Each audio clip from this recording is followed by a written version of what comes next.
I'm calling this meeting to order. It is the City Commission meeting on March 12, 2026 at 6 p.m. Pastor Mulberry will lead us in the invocation, and Commissioner Jones will lead us in the pledge. Please stand if you're able. Pastor Mulberry.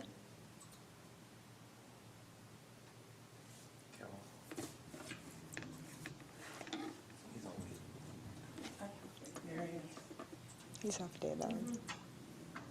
Father in heaven, thank you again for your loving kindness and tender mercy. We thank you, God, for allowing us to come together once again. We pray, God, that you will look on our nation. If there ever was a time that we need you, God, we need you right now. We pray even for the wisdom in this meeting, God, as you come together to do the business for this city. God, give us wisdom and guidance by the Holy Ghost. Give us what to do and how to do, God. Remind us of our civility, God, and all that we do that will bring you the glory. It is in Jesus' name we pray. Amen. Amen. Amen. Please join us in the pledge. I pledge allegiance to the flag of the United States of America and to the republic for which it stands, one nation, under God, indivisible, with liberty and justice for all. Roll call, please, Madam Clerk. Commissioner Campbell, Present. Commissioner Jones, Present. Commissioner Moore, Present. Commissioner Davis, Present. Mayor Carrera. Present. We have quorum. Thank you. Has everybody had an opportunity to read the minutes for February 26, 2026? Motion to approve. I have a correction. I'll second it. Go ahead. I have a correction. On the section that references the workshop, there's a date of March 11th in that paragraph, which should not be there. I believe we voted on March 18th. The rest of the paragraph is correct, so if you could correct that. Thank you. Thank you. We have Motion a, with the correction. okay. We have a motion with a correction. Second. Second, all in favor? Aye. Any opposition? Thank you. Mayor, Yes. excuse me, I would like to add to the agenda a presentation. We have a person that traveled very far. Okay, although we didn't advertise it, so I'm not totally comfortable with So that. can it be then a public comment instead? Yes, that would be preferable. Thank you. Thank you. On to city manager and administrative reports, annexation update. Mr. Agamo? Commissioners, good evening. Good evening. This is just a brief update of the program, the annexation program that staff has been working, following your directions. As you know, the city has attempted, to eliminate the existing enclave for some time. Very recently, we had a meeting with the city, with the county, and we attempted, to advance an agreement, a boundary service agreement with the county. So like I said, this is an annexation program. The intent is to eliminate the enclave. The Florida statute has a policy to eliminate enclave for the state of Florida, so we are very consistent with that. I just want to touch the items that we've been working on, the staff has been working on, ahead of your workshop, that you still have to set it up, so that you know what you're working on. There are some aspects there are some points that we've been concentrated on, and these are, the first one is the legal aspects of the voluntary annexation. We want to make sure that whatever we do is consistent with the statutes and with the law. We're also looking into the benefits of the voluntary annexation into the city. We want to explore what benefits it could bring to property owners. Also, we are looking at the main benefit that the city could have, by eliminating these enclaves. And obviously, we need to know the capacity. We've been working on that of our utilities to extend the services to these enclave areas. That's the critical component for whatever we do with annexation. We need to make sure, that we have the capacity to provide water services, sewer services to the area to be annexed. We're also looking into the fiscal and financial impacts of providing those services. As you know, providing those services is not something cheap, it's not for free. And that will include also not just water and sewer, but it will include police and fire service as well. And finally, the last one we're trying to address is come up to a priority of areas that we could annex these enclaves. And then obviously we have to do a reach out to the community to get to the areas of the annexation, to explain, like I said, the benefits to property owners and also to the city. So that is what we're working on.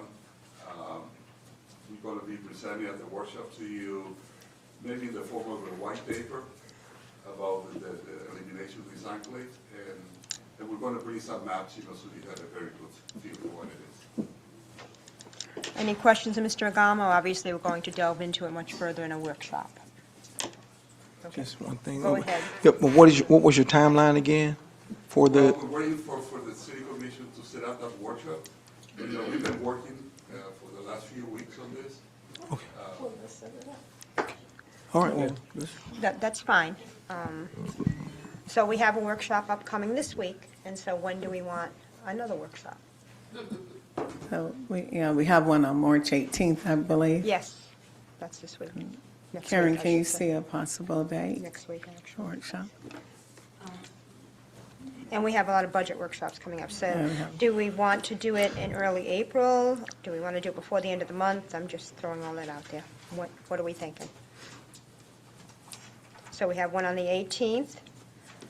Do we want to do it the following week or wait till April?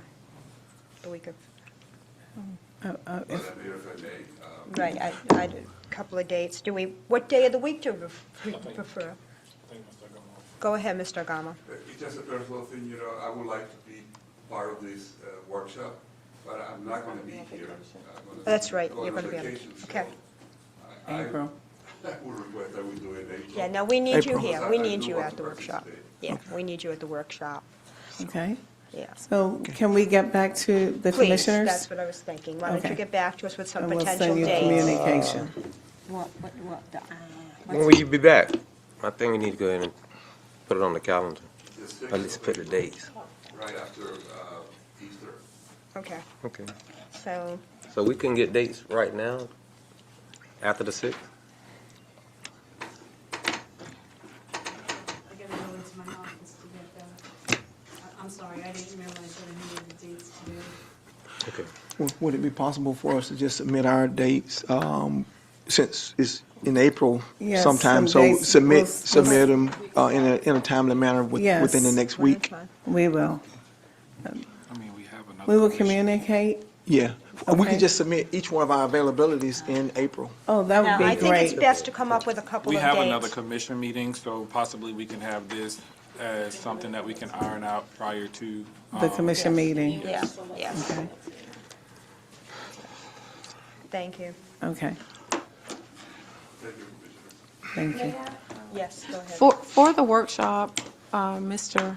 Lorenzo, I'm sorry. some information that would be important to me is for those potential areas that would eliminate the enclaves, if we could understand whether it's, even if it's not the exact number, because we do provide services to certain people, I believe, for a higher rate. So when we're talking about capacity, some of those areas that's not annexed in may already be receiving some city services. But if we could get a feel of what that number looks like as well, so we can have an accurate understanding of the capacity potentially needed. Yeah, our intent is to identify, those adequate areas, like, area 1, 2, and 3, and then have some data attached to that each area you can see.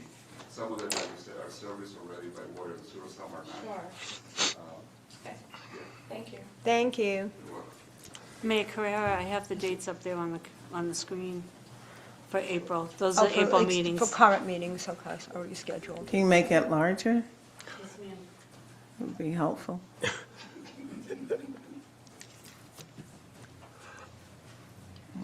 Ninth, Oh, perfect. April 9th, is that what was possible? April 9th is the regular commission meeting, Yep. but you were looking for a workshop? And we have a budget workshop on the 8th. On the 8th.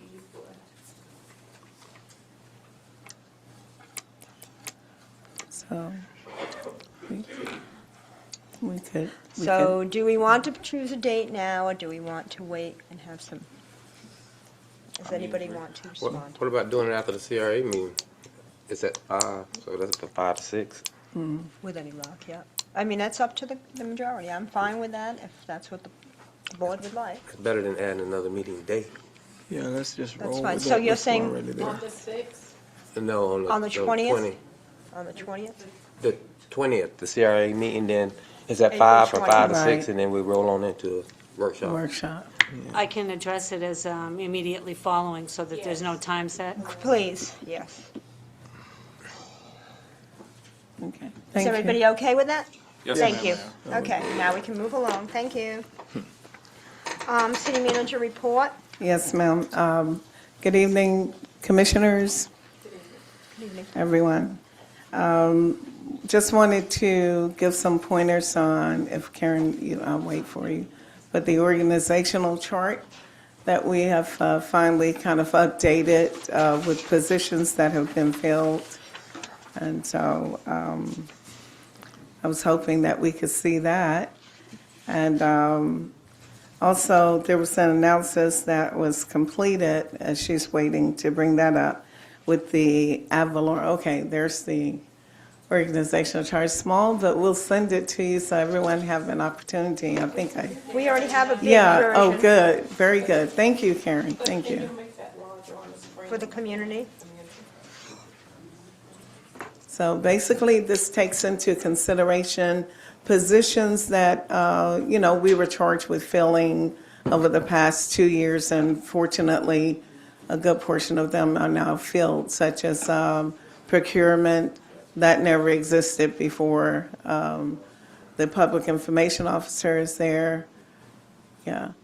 It gives you a snapshot of where we are and what we're doing. So it's just for your appreciation. The administrative assistant, the engineer will be on board soon, and so that person, we're looking forward to that.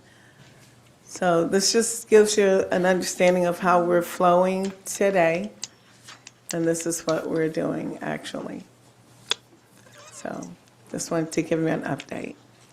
Okay? Thank you. Can we go to the ad valorem, please?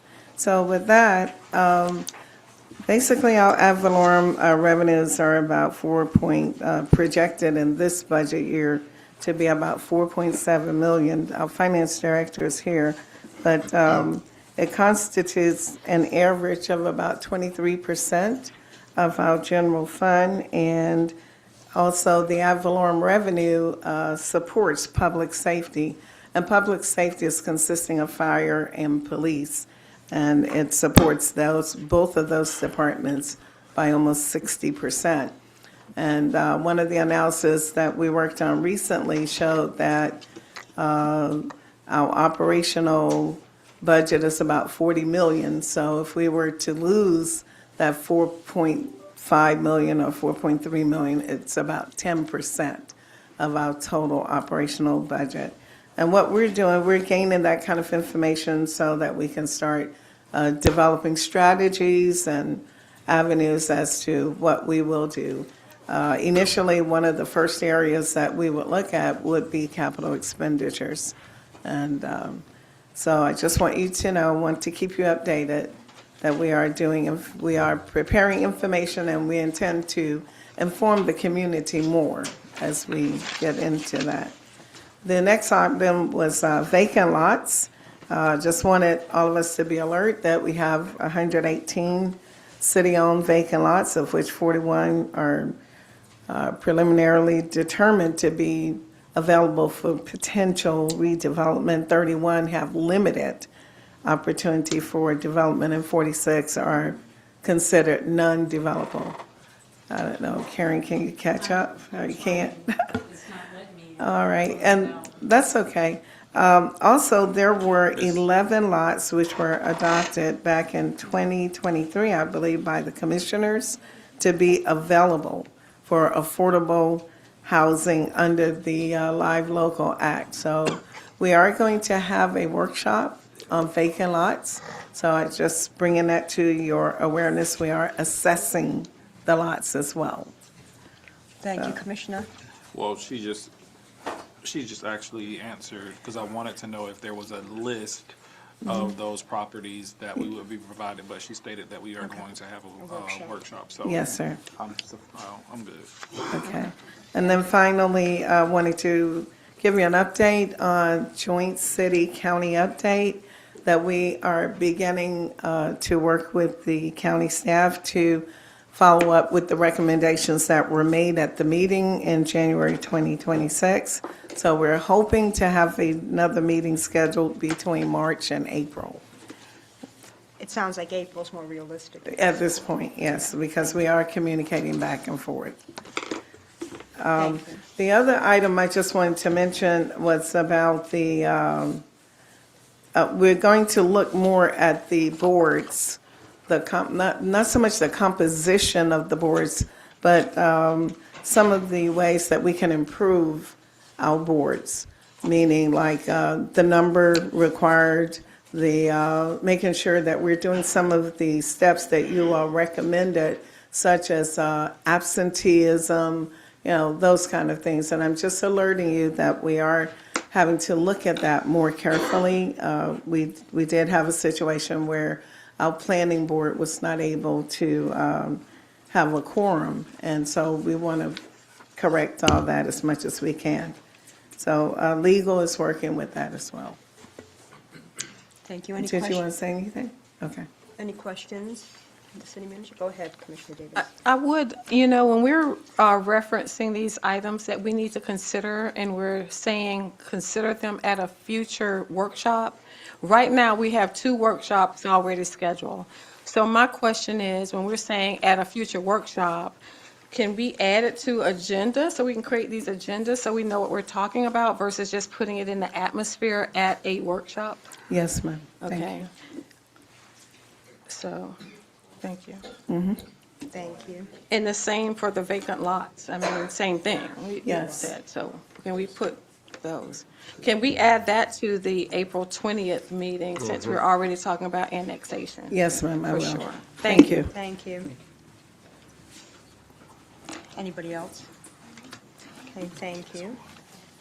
We're going to move on to public comments. These are public comments for items that are general, not specific to anything on the agenda. Items on the agenda, we'll have public comment for those items at a later time on the agenda. Is anybody here for general public comments? And I have some cards. Mr. Alexander, do you want to provide public comment now, or do you want to wait until we get to the agenda item?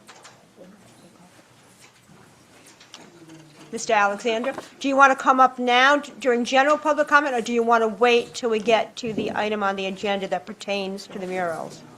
It's up to you. Okay, come on up. You gotta wait. Excuse me, yeah. Come up, Mr. Alexander. Please give your name and city or town of residence. John Alexander, 919 Carter Street, Palatka, Florida. Madam Mayor, Commissioners, I feel that the Collins Sonata Mural Committee has set the bar of excellence standards pretty high for a product that has stood the test of time. That people have traveled here near and far on cruise ships, tour buses, and in their own vehicles to see and hear the stories of Palatka history. We use the best paints, we pressure wash, clear coating, we touch up the murals, we use accurate information so that our QR codes and brochures will present a quality product that the community and visitors can enjoy and be proud of. If anything, these groups that are forming recently should be following the standards of the Collins Sonata Mural Committee, and they should were set since 1998. In our opinion, the murals should be grandfathered in as an automatic part of our city. For generations, the city has assisted us and helped us. They supported us. The city has been a great help in the past. However, with prices rising and many of our older murals need to be repainted, we need more funds. The Conley Snyder Mural Committee has, the Conley Snyder murals have been good for Palatka. I hope Palatka will be good to the murals by not approving new committees and ordinances. That's why we're called the City of Murals, painted by the best artists, quality work that has been done over the years, not just the past 2 or 3 years. Our founders, the late Commissioner Leon Conley, Clint, and Elizabeth Snyder, loved Palatka and had high standards, which we continue to follow today. Thank you. Please hold the applause, please. Hold the applause. Thank you. Mr. Vickers? Mr. Vickers? Yes, come on up.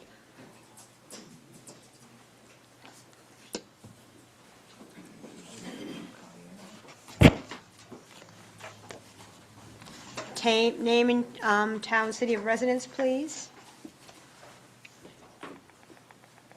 Askew Vickers, 207 North 18th Street, Palatka, Florida. I'm here to inquire with an understanding about your impact fee that you, I don't know if you imposed it, it's still out there, what's going on with it? I've been trying to call somebody to find out, but I can't get it on the phone. Thank you.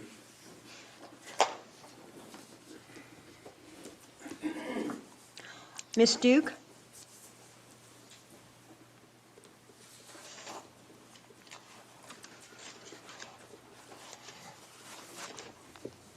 Vicky Duke, Palatka, Florida.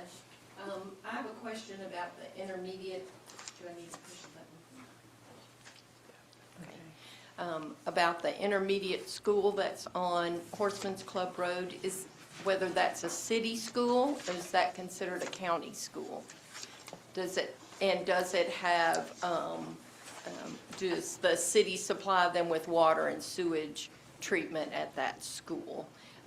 So my question actually dealt with the fact that there's no sidewalks from the new school to the subdivisions that are there on Horseman's Club Road. So if it was a city school, I was going to ask about that and the fact that there are no sidewalks. And I think there should be sidewalks from our brand-new intermediate school that's right in the middle of subdivisions. Thank you. Thank you. Rod James?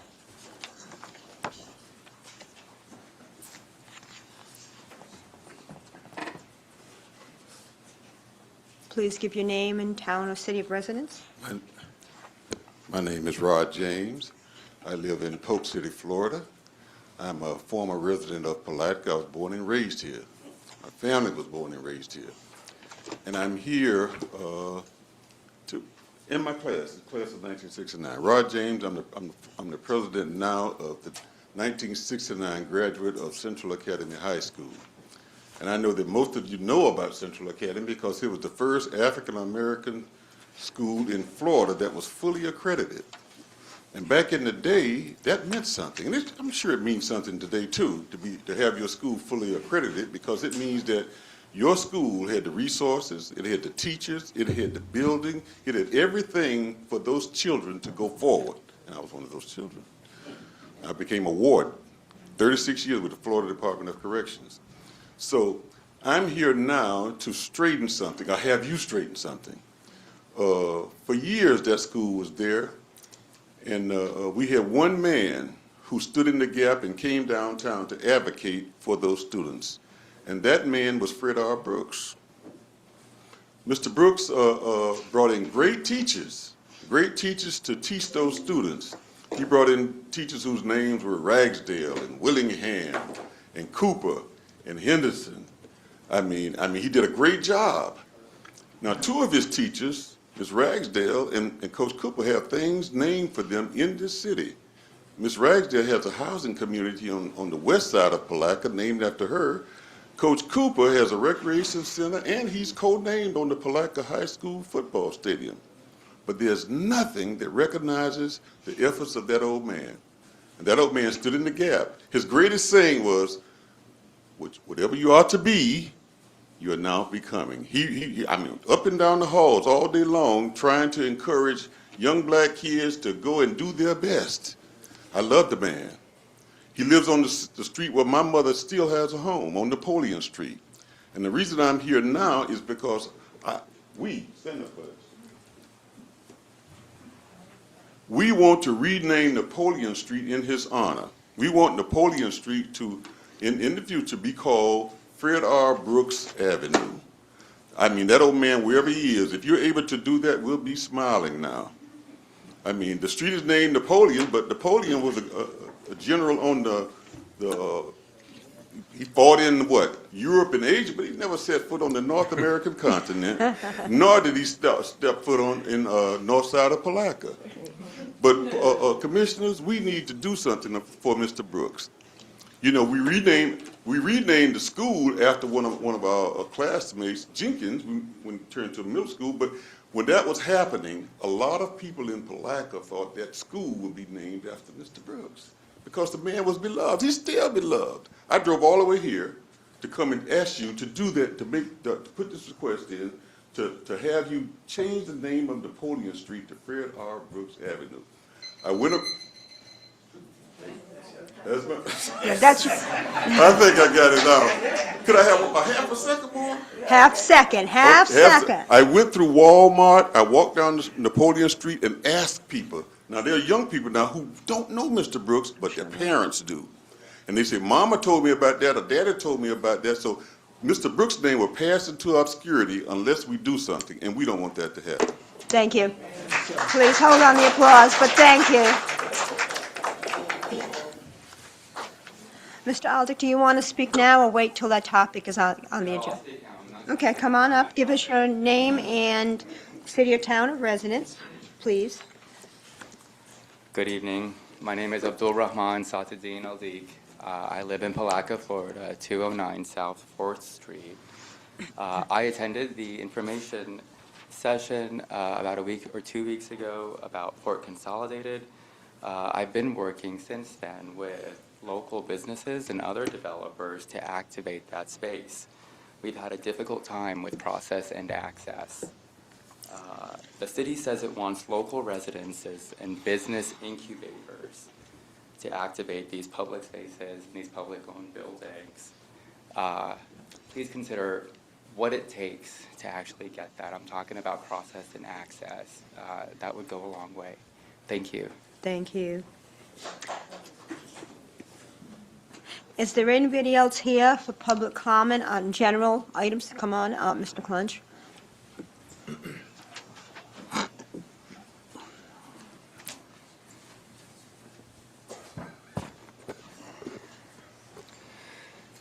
Good evening, Madam Mayor and Commissioners.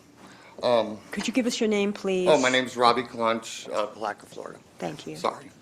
I would like to start off by personally, openly, and publicly apologizing for my outburst at the last meeting.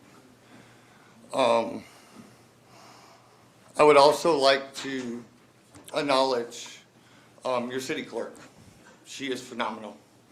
She has worked side by side with me for the last 5 or 6 months. I will tell you part of that was because of her actions at the last meeting. But she took it out of her time to personally email me and apologize for misspeaking at that meeting when she realized that she had made a mistake.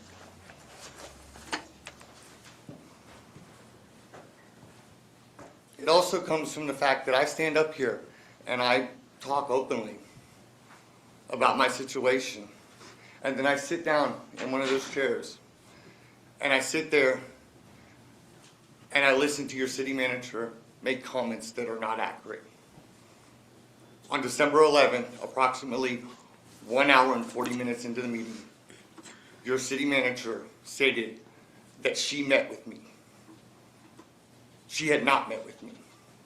That was halfway for the reason for my public records, to prove that to y'all, because I had addressed that to certain people on the dais, and it was not addressed. So, with that being said, that comment alone, being stated in a public meeting, is an ethics violation.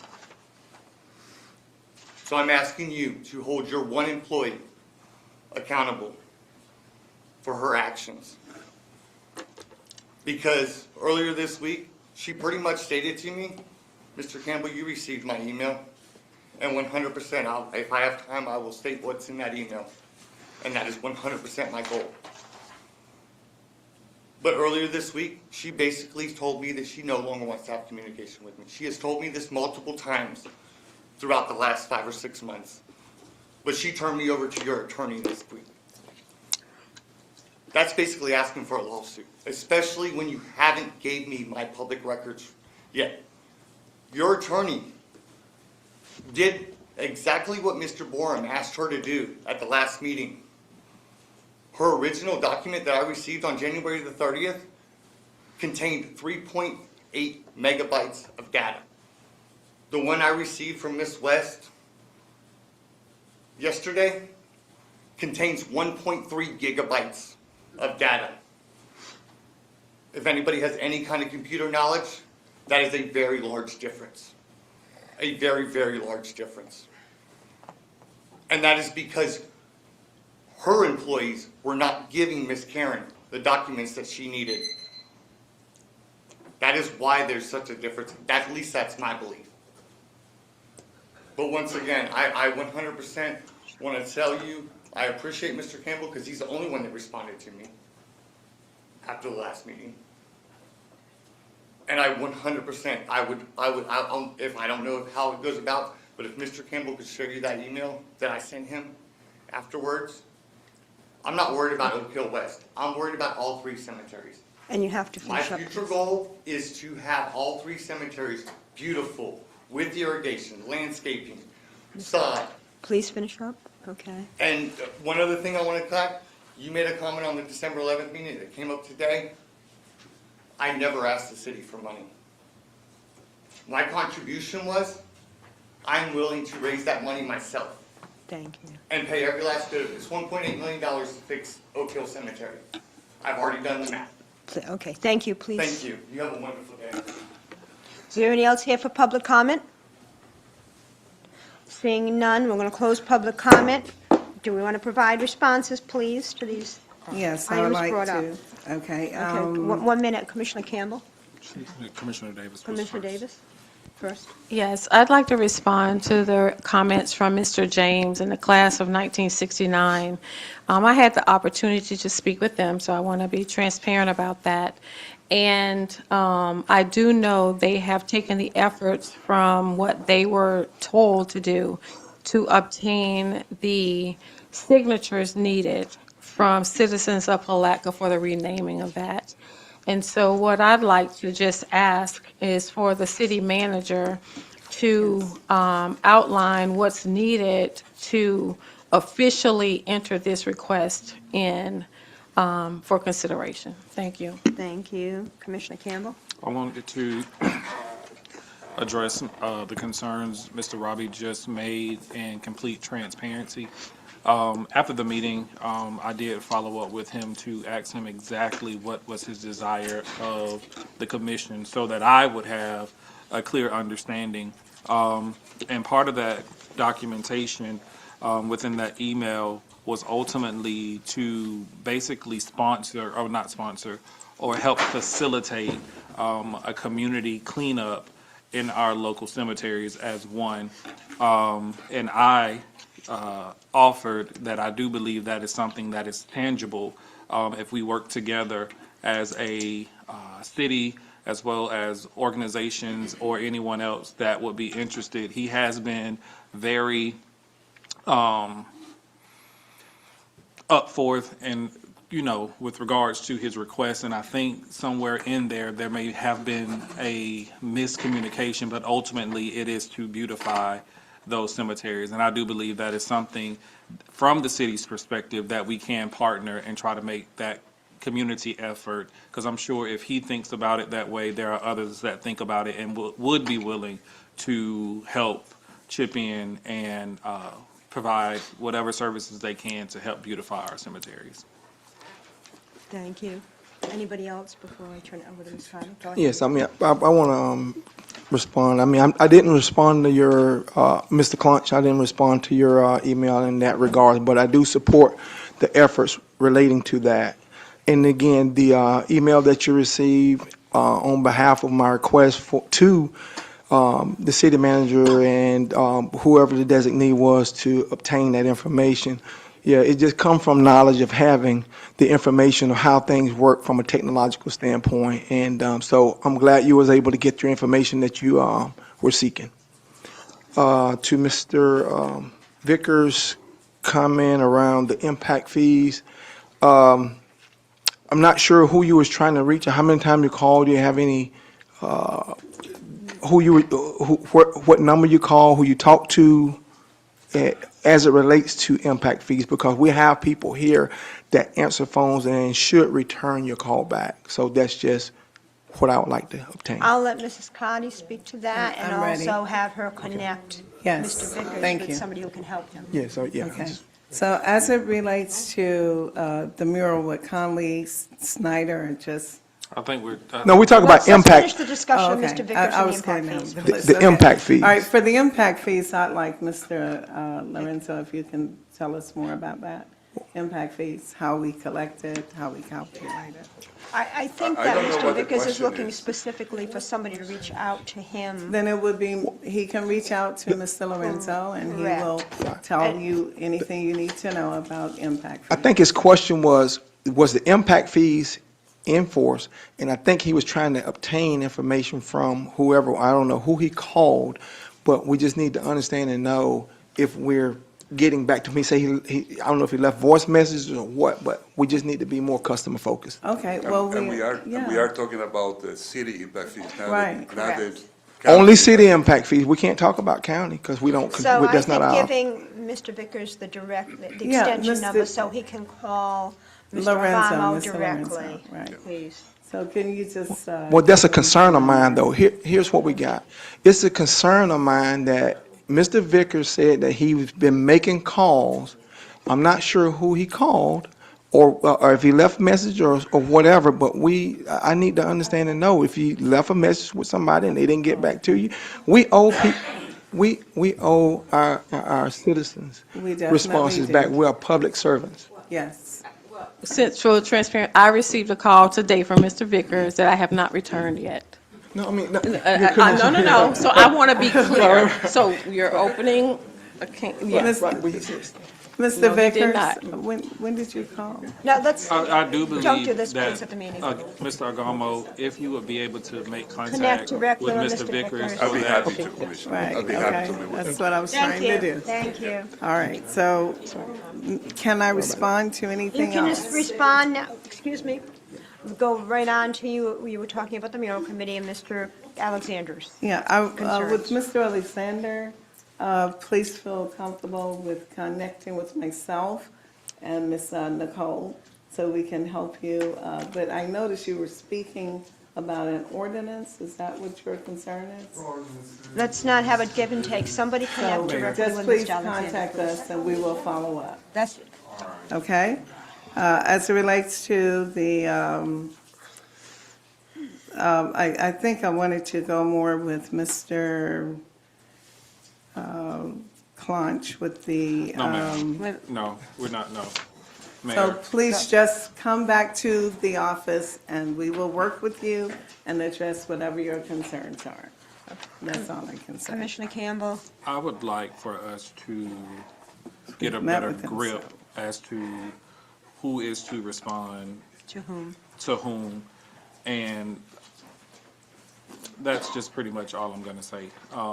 Because a lot of times responses are based off emotions, and that is not what we're here for. And so in order for us to make this more effective, I would like for us from the dais to gauge and direct a little bit more as to who would respond to the concerns that have been brought before us. Commissioner?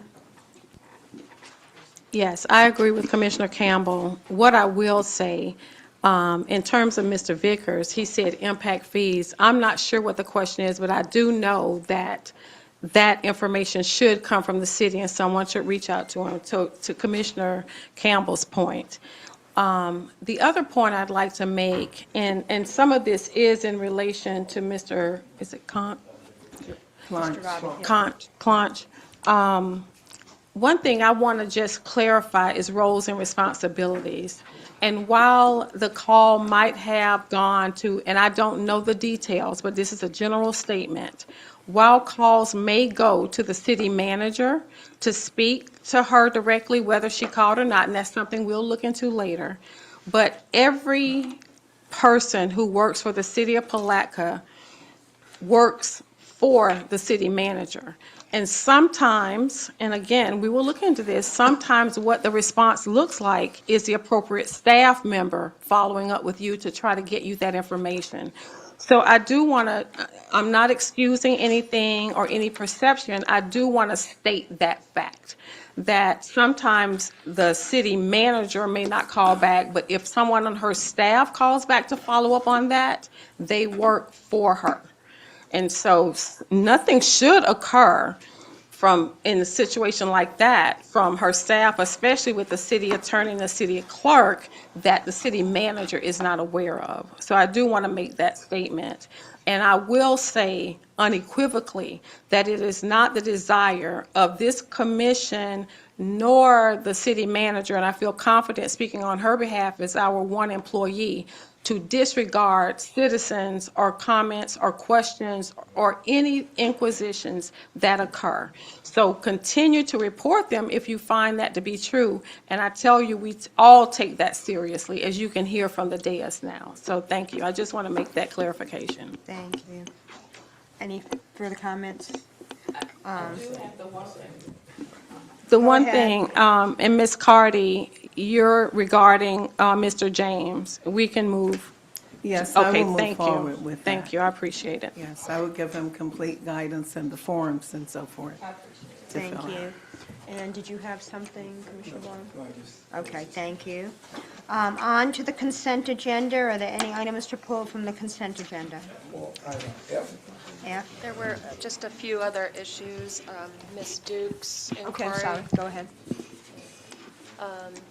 Mr. Lorenzo Aguimo could probably address whether or not the school on Horseman Club Road is Oh, in the yes, I'm city's sorry. jurisdiction. Yeah, I had it I down. don't That's believe in the it county. is.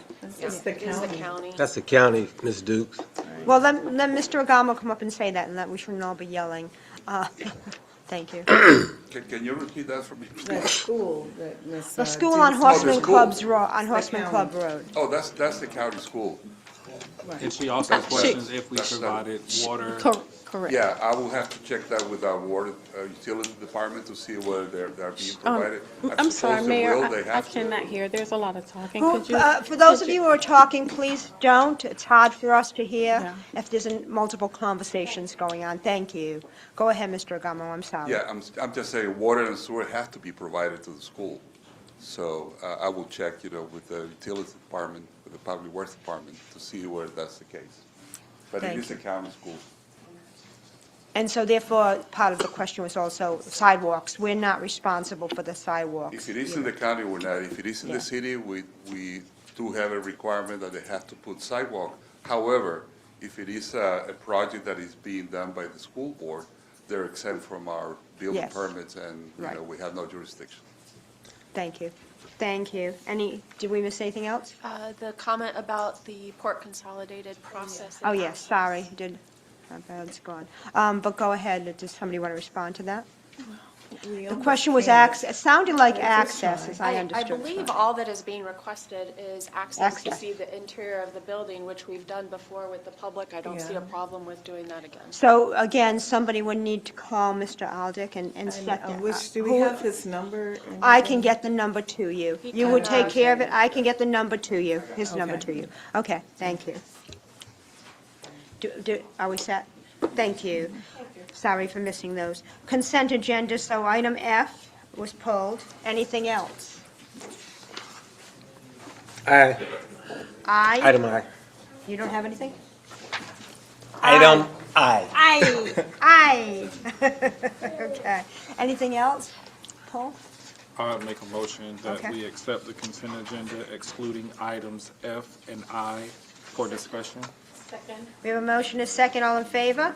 Aye. Any opposition? Thank you. Item F, adopt please, no conversations in the audience. It is kind of disruptive for us, sorry. Adopt Resolution 2026 R39, authorizing the purchase of real property located at 225 North 2nd Street, Palatka, also known as the Liberty Church property for $175,000. Commissioner Barnes? Yes, I just want to have that item pulled so I can understand why the city is interested in acquiring properties.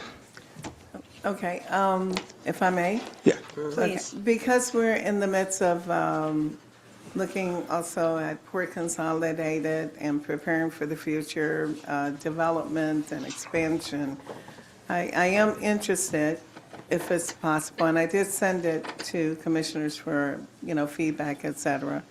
That property is situated right next door to our annex building. It would help solidify our block, for city expansions, et cetera. So that's why we're interested. Also, we were looking at it for a possible community, commission expansion, et cetera. So I'm just looking at that property, asking for permission to continue. Question. Okay. Where is all of this funding coming from? Well, as you know, this funding, there are some funds that we've allocated that we're not actually spending right now because we cannot. Let me pull this 175, hold on. My concern is we're taking additional properties. It's already off tax roll, but we're the city. We are seeking to go out and pull. And you mentioned also, you mentioned to me the hotel. So what I need to understand and know our long term and what kind of funding we have that we're acquiring so many properties, and we're seeing some of the financial reports that we're falling short in certain areas in various departments. And so where's all this money coming from, being that we only through ad valorem tax get about $4.7 million a year through just base ad valorem tax. And we're heavily funded through grants. And so we do have the funds, if I am allowed to expand in that area for the benefit of the city.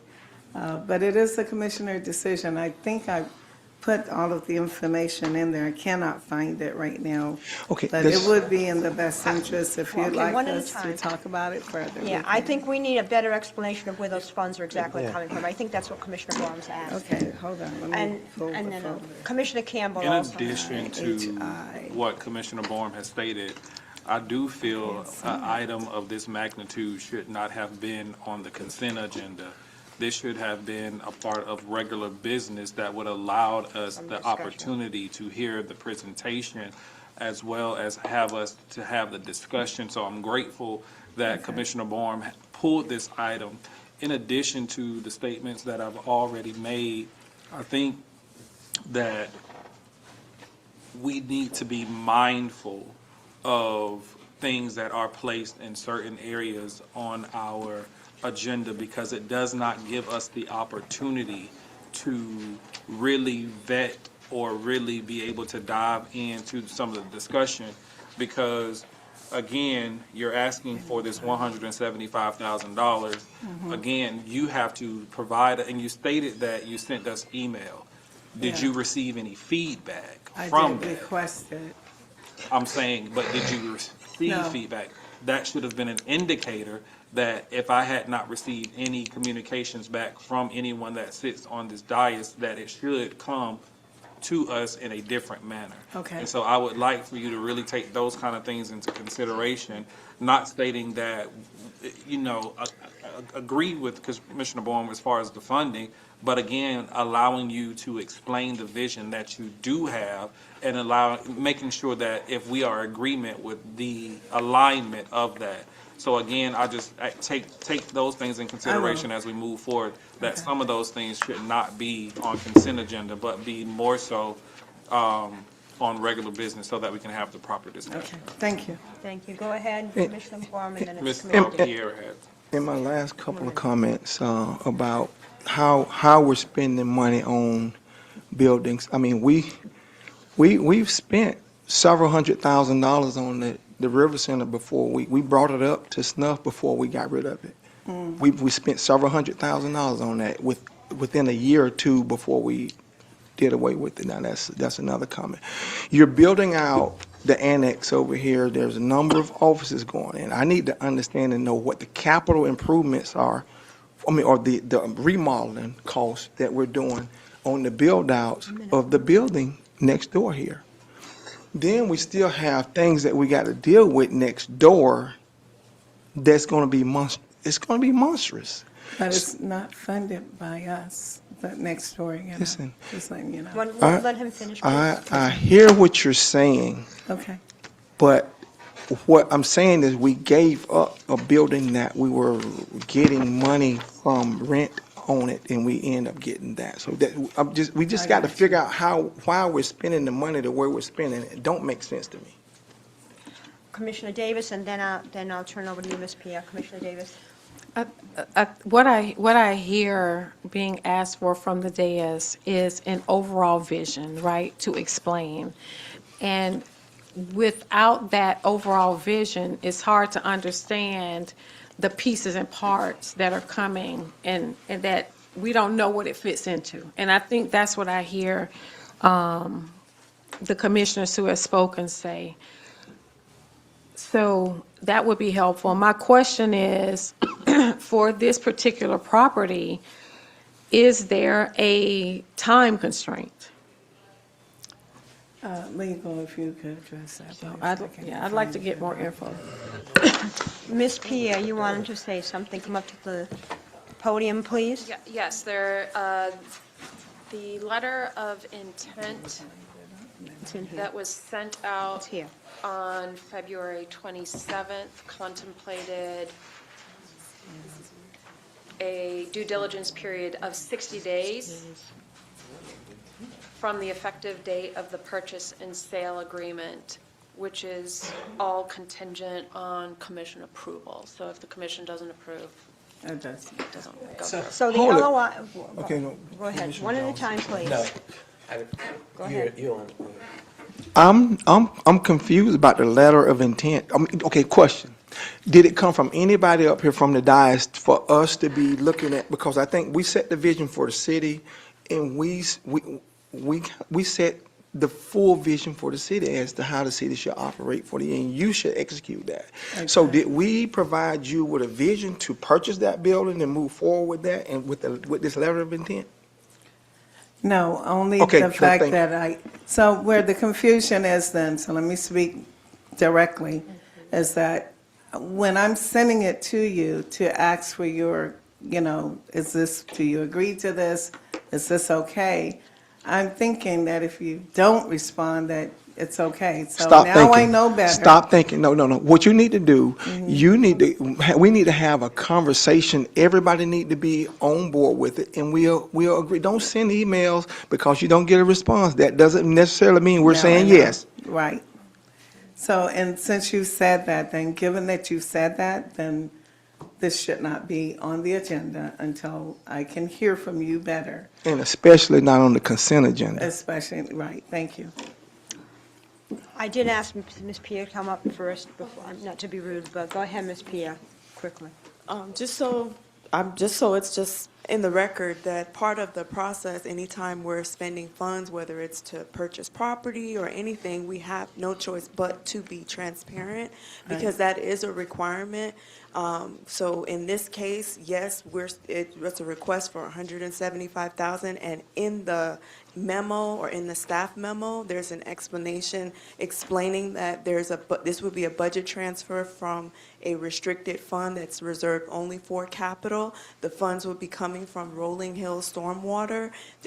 In cases, as you know, sometimes we have money set aside for a project. If the project comes under budget and there's extra funds available because the project was under budget and the Public Works Department was so amazing, then we have extra funds. I hear what you're saying. And so we can't, just keep in mind that we can't just spend things any way that we want to. We are constricted. We have to comply with statutes. We have to be transparent. That's part of our process, and that's included in the staff memo, just for the record. But it wasn't initiated from this board. Yeah, That's what I'm thank you. And Commissioner Jones was first, please. I don't have anything. Oh, I thought you were think going to say Commissioner something. Bourne have addressed Okay, then it. go ahead, Commissioner Davis.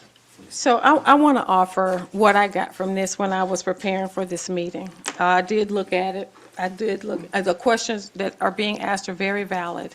I also asked Ms. Carty about it in my one-on-one meeting. What I understood that I don't feel is being said, that I felt I understood, that I'm not hearing tonight, is that it was part of, and my understanding is when we're looking at this gateway, I'm just saying that's what I understood. It was part of this gateway and this, city complex, that this property became available, and it was offered because it was directly next door to our annex, and it was offered to the city, is my understanding. I also understood where the money was coming from, because I asked the question earlier, and I understood that that's what, I think it says it somewhere. I've read too much this week. But, so that was my understanding. Now, whether it should be on the consent agenda, I agree, because I think we all need to discuss it. But I also, that's why I asked the question about the time constraint. But I thought it was part of an overall vision, not saying that vision came from the commission, but from this gateway and this city complex by owning property contiguous to our existing property. That was my understanding before I got here. I just didn't hear the answers to the questions that the other commissioners have asked. Thank you. And I don't have an issue with, if she has the vision. No. I'm just making a statement. If there is the vision and it's something that it needs to just be brought before us in a different manner. Okay. I'm not stating that I'm for it, and I'm not stating that I'm against it, but I am against something like this being on the consent agenda versus being on regular business, so that we can hear clearly what your vision is, or the vision, and then being able to properly discuss. So, And I concur. That's the issue. Thank you. Right, and I agree, and I understood the premise of it all and what the intent or the hope was, but I agree this was not the place for it. Right. So, with that said, we just want to, I make a motion that we table this discussion until our next commission meeting and add this as regular Right. business. Thank you for the guidance. Thank you. okay, we have a motion, a second. Any further discussion? All in favor? Aye. Any opposition? Thank you. Aye, release of lien at 1315 Laurel Street, Principal Partners LLC. Commissioner Jones. You have to tell why you pulling it. Right. Why did you pull it? What would you like to know? Because, Well, because no, it just, code enforcement have been spending time, effort, money to go out and actually enforce the code. And the violations, we actually have these fines imposed on folk that are not in compliance. if we're gonna, I've said this before, if we're gonna reduce the liens to nothing, why do the enforcement? Because we're just wasting our time. We're talking about the homestead exemption taxes maybe going away. So that means we're gonna have to, our department's gonna have to have revenue coming in. I'm just looking for the city side, because I'm happy that, that the homestead tax exemption may come, because it's gonna help the citizens of Palatka, a little town like this. But also, it's a double-edged sword. The double-edged sword would be, we're gonna have less tax dollars coming in for our EMS, fire, and our infrastructure. So I understand that. I understand the importance. So that's why I wanted to pull this as an example and say, when we have all this work going into getting liens on these properties, why after this is the property and it actually was tore down. Is that the property? Mm-hmm. It was tore down. Why are we gonna, and I know that the property owner actually tore the structure down, but if we went and did all the work, why are we gonna just wipe out the entire lien? Because I thought it was only 50% of the lien anyway that we could actually wipe off. I thought they said that the lien was paid in full. The cost. Well, that's why I put it, to explain it. Because it says $10,000, 10,000, then it says 45, right. So, but they're asking for 4,500 to be, if you explain, Mr. Lorenzo, then we won't have this debate. I can explain the best that I can. I didn't put this item on the agenda, I believe was probably the city attorney. Christie. But let me explain something to you. When this item comes to you for a lien reduction, it's either because the property has come into compliance. I understand that. Which is the purpose of the code enforcement, is for us to bring property into compliance. We don't want to go, with fines and liens, that's not the purpose. That's, our goal is to bring property into compliance that have violations. I totally understand that. I totally get it. But do you understand any part that I just explained? Absolutely. Because it was a little broken up. But do you understand where I'm coming from? So I know you said the attorney. So you referenced the attorney. So it keep happening. So could we just explain why do we get it up here to go ahead? And it was a consent agenda item. So we wasn't going to discuss it, but it keeps happening. And there's some smells up here. I don't know what it is. Do you smell it? I almost smell like some kind of gases or something. I did coming. take a shower today, it's not. No, I'm serious. No, I'm serious. It's actually about to choke me out. Oh, really? You don't Really? smell it? I don't smell it either, I have a pretty strong Wow. sense of smell, I can't hear, but I I can just smell. make sure.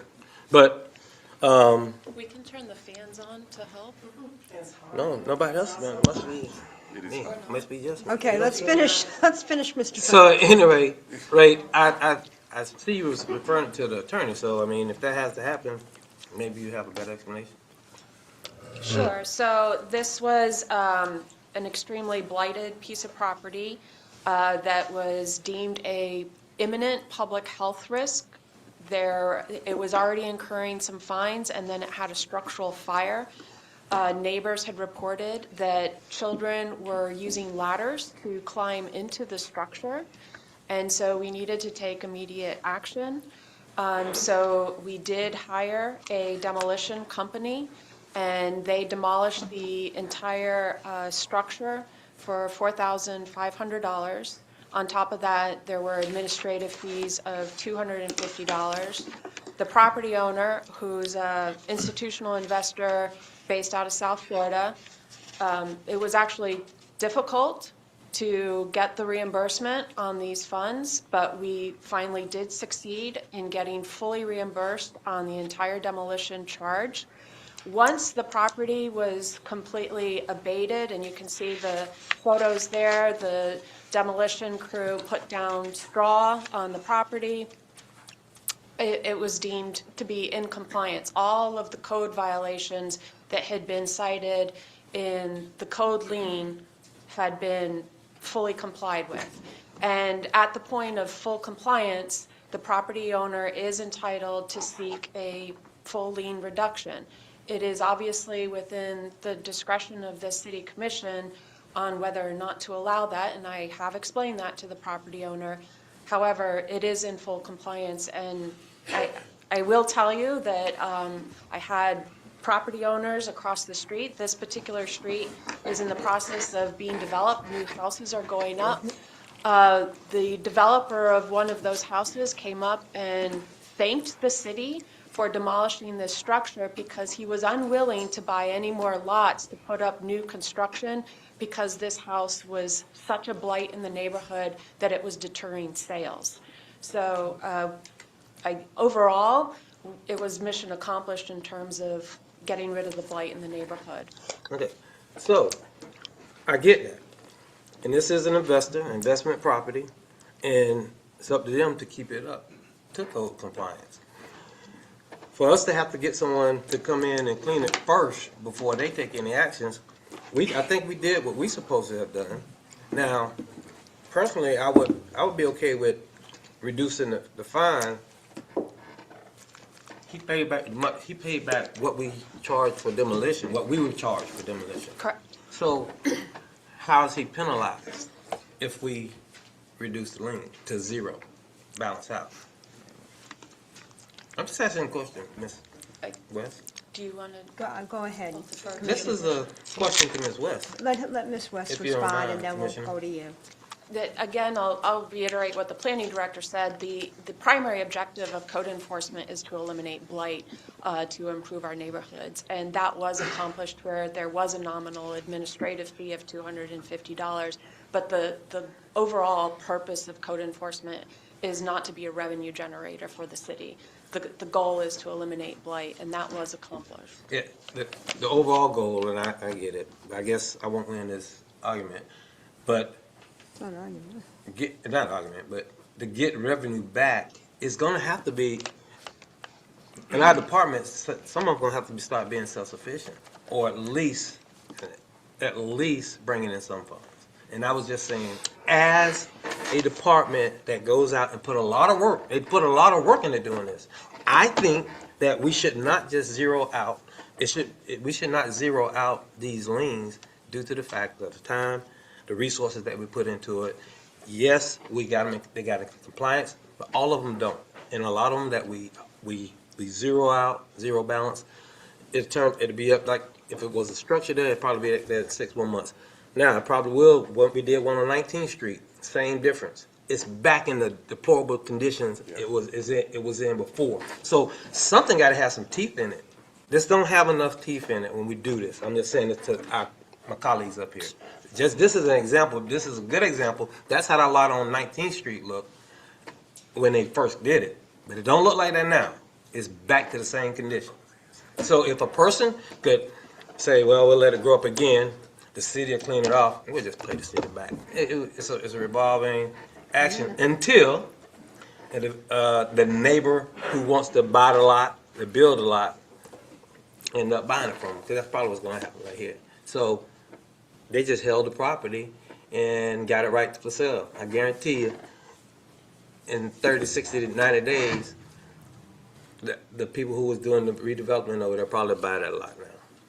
So I know it was a push elsewhere. I don't know who owned the land, and I don't know who is next to the developer, but that's what's been happening. That's where the push is coming from. And we know that it has to be somebody pushing for the neighbors or somebody pushing for these lots to be cleaned up. But not at the city expenses, we get $250 back. That don't make sense to me. I just wanted to put it because I wanted to say that. Commissioner Davis? Attorney West, I was going to say exactly what she said, so I'm going to yield to Commissioner Campbell. So I do have a question, per se, and this is something that I believe that was discussed, and it may be even before the administration that we have now. I do believe that there were conversations that were from the dais that we were no longer reducing at 100%, that we would be willing to consider a 50% reduction. And that's why we also stated, and I'm going back to consent agenda, that these items would not be on consent agenda and that they would be on regular business so that we can identify them individually. And I do believe we've previously stated or went by what we've stated of only accepting a 50% reduction versus 100%. Commissioner Bourne? Yes, I concur with other commissioners' statements about the reduction. It's pretty clear, in my opinion, because it's basically policy. Our policy, what we just implemented, we had numerous people, Mr. Holmes and the previous commission, we helped set that to 50% because there's a lot of work and labor went into this whole thing as it relates to bringing from blight to bright. So how can we supersede or skirt around a policy that we set, and then it's going to go to the consent agenda? I don't understand that.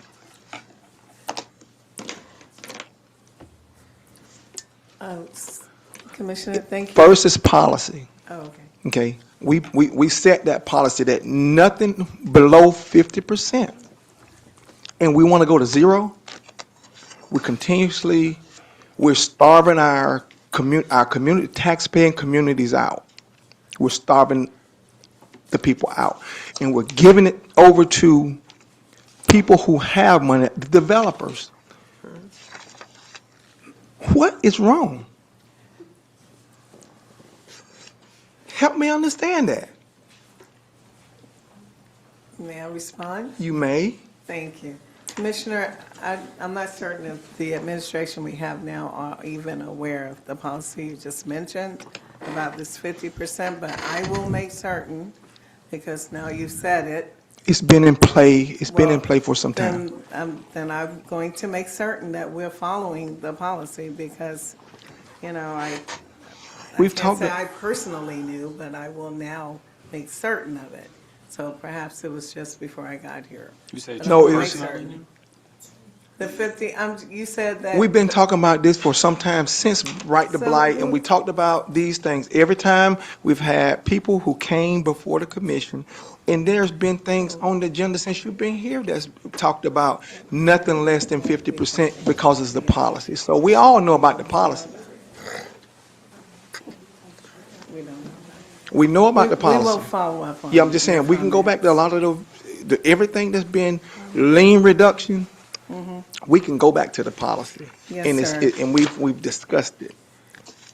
I will personally go back and make certain that we are aware and following policy. Right, and so that will not get less than 50% because that's policy, and we can't violate our own policy.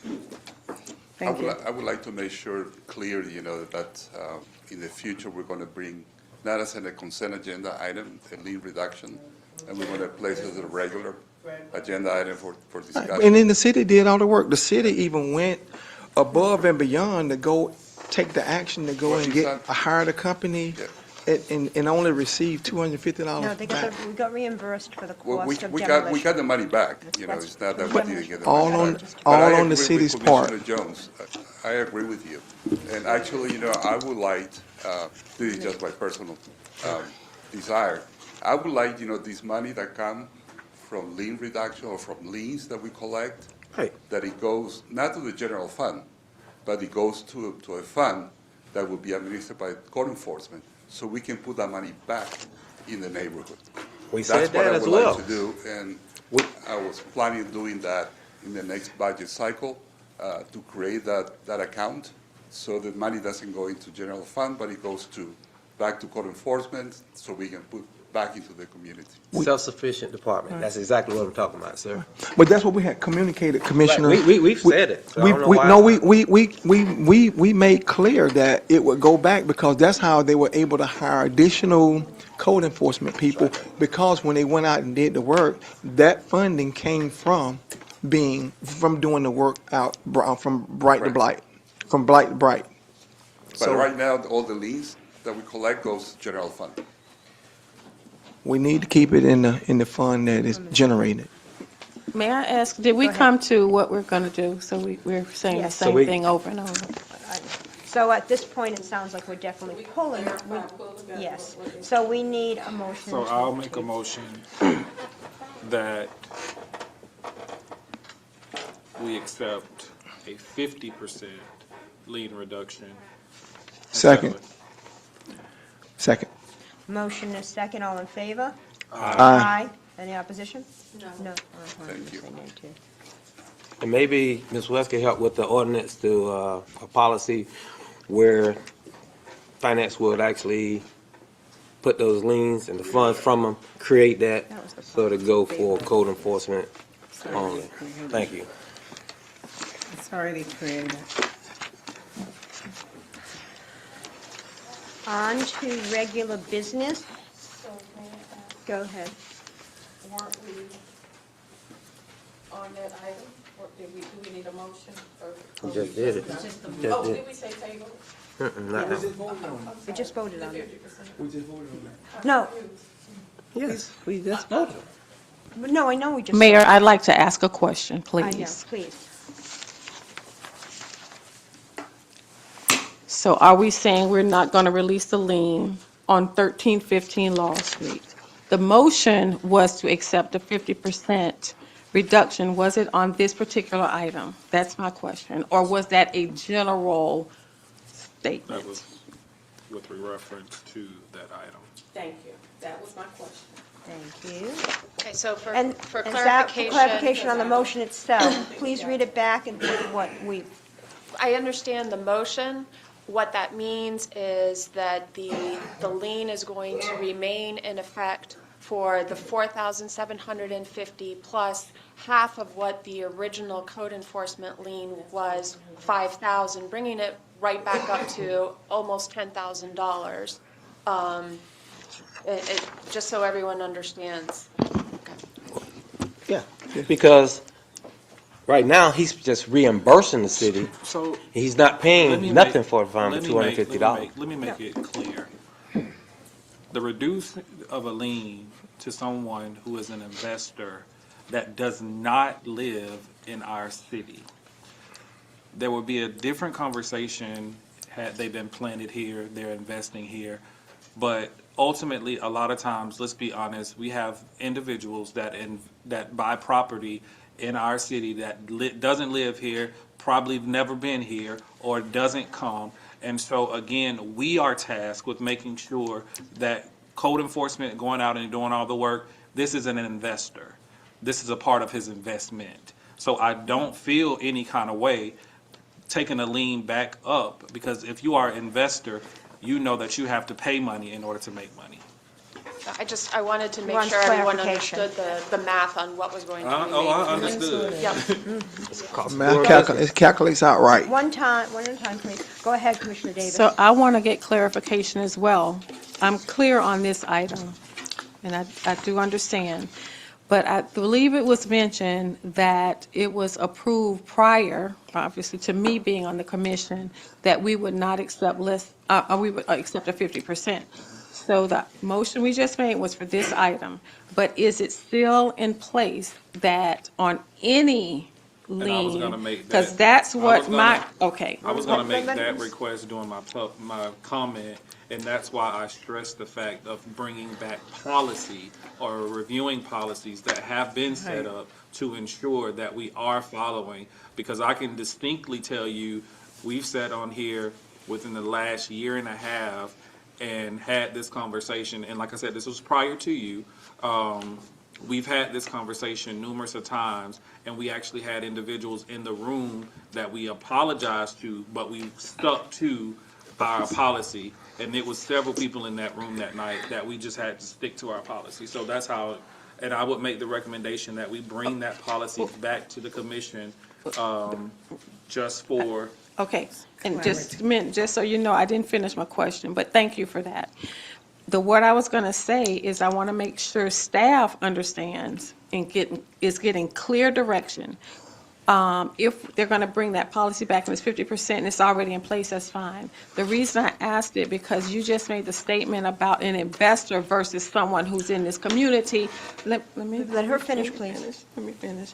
I just want to make sure that staff understands that we're asking for them to bring back that policy where it's in place for 50%, and it's 50% regardless Yes. going Right, forward. whether you live here or not. Yeah. I got it. Yeah. It's just That's that your what you're saying. comment made it sound like Right. they're No, I to was- put, I get Different it. standards. for- that's all. I'm just trying to get clarification for Right. myself as well. Right. Thank you.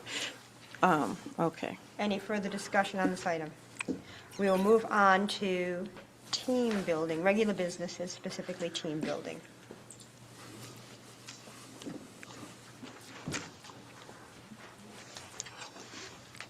Madam Mayor, Commissioners, from the last commission meeting, Human Resource was tasked with obtaining some venues as well as facilitators. You all were provided with the quotes that we had received back, as well as a copy of the scope of work that was sent out to those individuals. So I did send out, so what we have here is the three quotes, one from Dynasty, one from Acromoff, I can hardly say that, and Community Hands of Hope were the three vendors that submitted proposals that we reached out to. Two of them were from previous, one was a new one. So those were the facilitators. The venues, I reached out to the Ravine Gardens, Crystal Cove, as the two. I did try to get a bowling alley and Stagia, bowling alley in St. Augustine, as well as Dave and Buster's in Gainesville, but those individuals did not have meeting rooms that would accommodate the facilitation. So I was unable to get an activity in with a room to do the facilitating.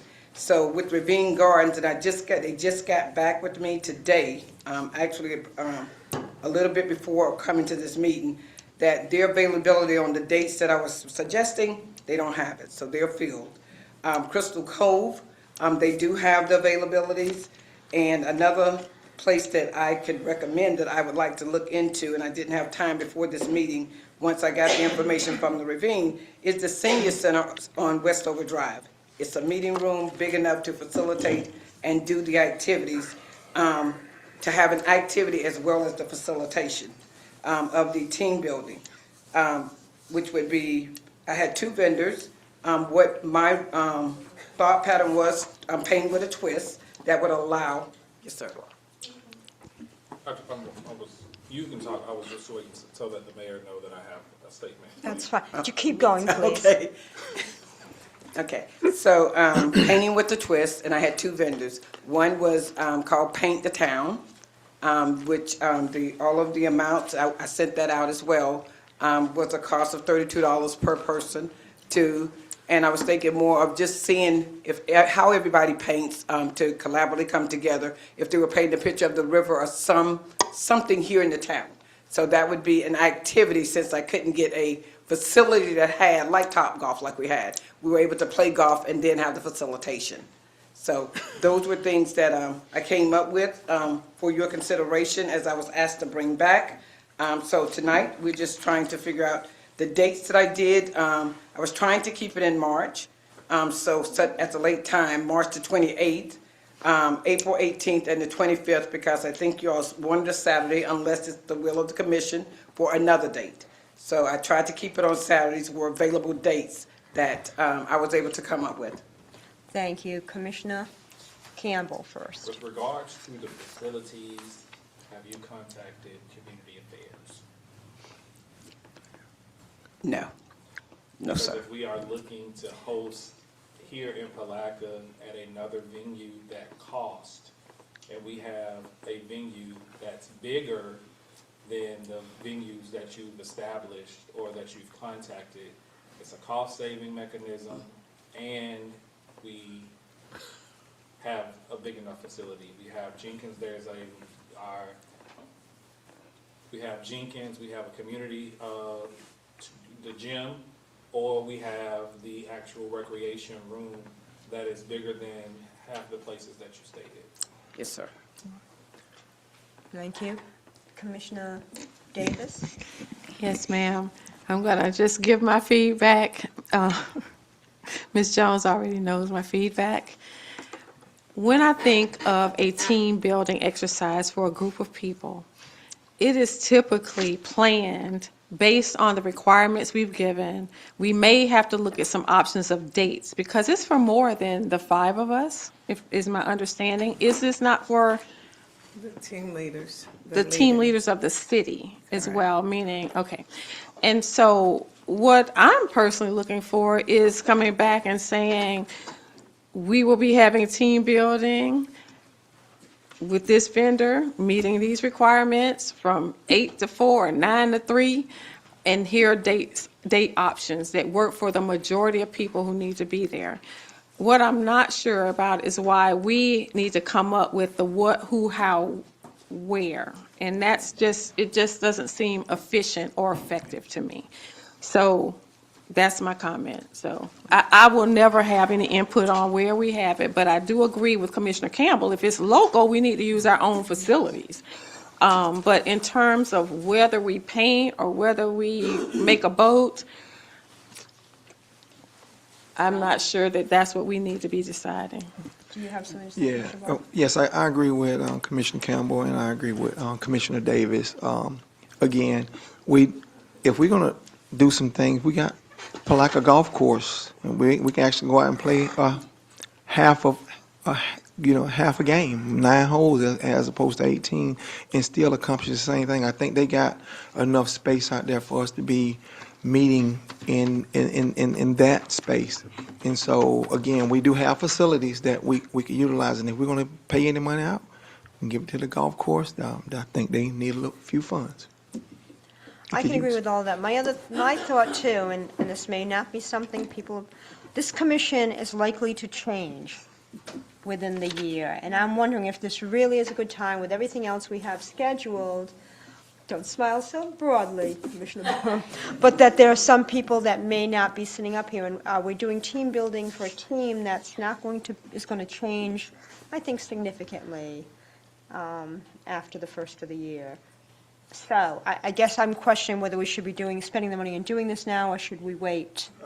Mayor, I actually agree with you. How And, shocking. If you take in consideration, even the last time we did it with an interim city manager versus a permanent city manager, and I don't think it was as effective as it could have been. And given that this board could change, again, I think that was a very valid point, Mayor, and I would recommend that we don't proceed with it if it involves the commission. But if the team building exercise would benefit our staff, go ahead with it. I got it. Okay, thank you. Thank you. Thank you. Vacation policy, Ms. Jones. So the vacation policy, just to try to keep in line to make sure that you all, we continue moving the policies and update it. There's only a couple of things on the vacation policy that is before you. With the upgrade into the ADP system, our vacation time is now calculated bi-weekly with every pay. So once an employee has worked their 2 weeks, they get their, whatever their allocated time, so they're able to utilize that instead of waiting to the end of the month. So that language was changed, and then the other word, just to make consistency on item H, was just changed to add hours per week so that it would be consistent in the language that was reviewed there. Those were the only changes that were needed to update this policy. Thank you. Anybody have any questions or want additional information? No? Okay, thank you. Is there any direction we want to provide, or? No, I mean, this is not, this just, we don't have, this is not an action item, is it? It's just the vacation policy. It's just a vacation policy, I just want to make sure. But if anybody may want to Yeah, comment. I mean, if we're fine, that's fine. Go ahead, Commissioner Davis. Question. This is a general question. So we're getting like the vacation policy. I think we had a grievance policy last month. May I understand, how is the vacation policy chosen? How was the grievance policy chosen? Like, are you going through the whole handbook? Are we, does it, I'm not Yes. sure, because things are Everything that coming needed randomly. update. So there was a list created years ago, that listed items that needed to be updated. Some of them are taking more time to get more accurate information into them. So in order to just keep them moving, the ones that take very minimal, some of them take longer. And we've had some that I bought here that were much more detailed than this one. So just to make sure I had one on here at the direction of the city manager to say keep them coming, I wanted to bring one for you all. Yes. Okay. Thank you. Any further questions? Go ahead, Commissioner Vaughn. Right, and I think what Commissioner Davis is looking for is something like maybe what we have,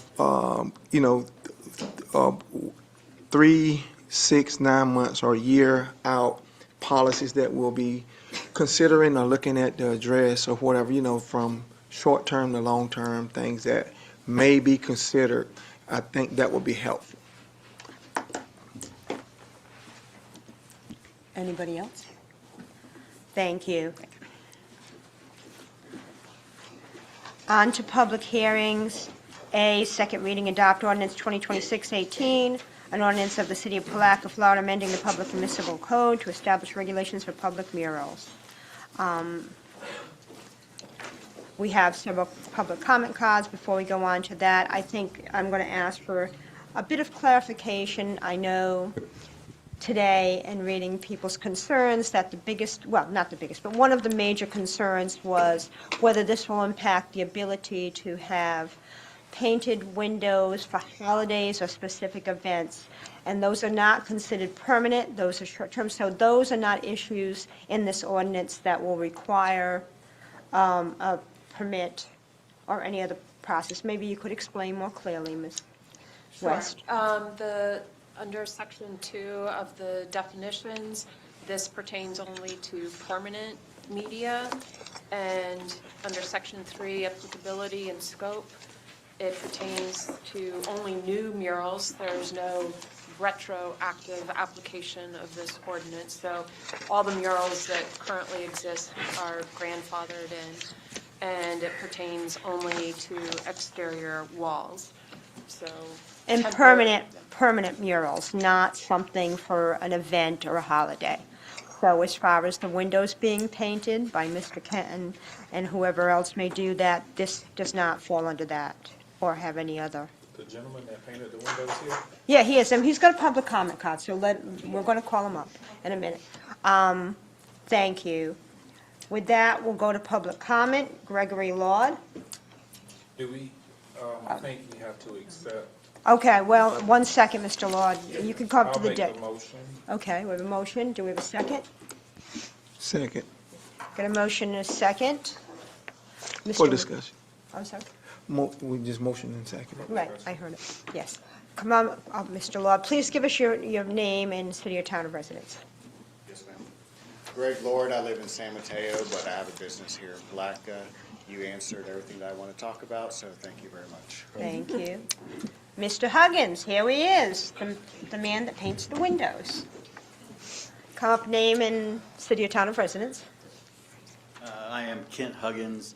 I live in Palatka, Florida at 105 2nd Avenue, number 302.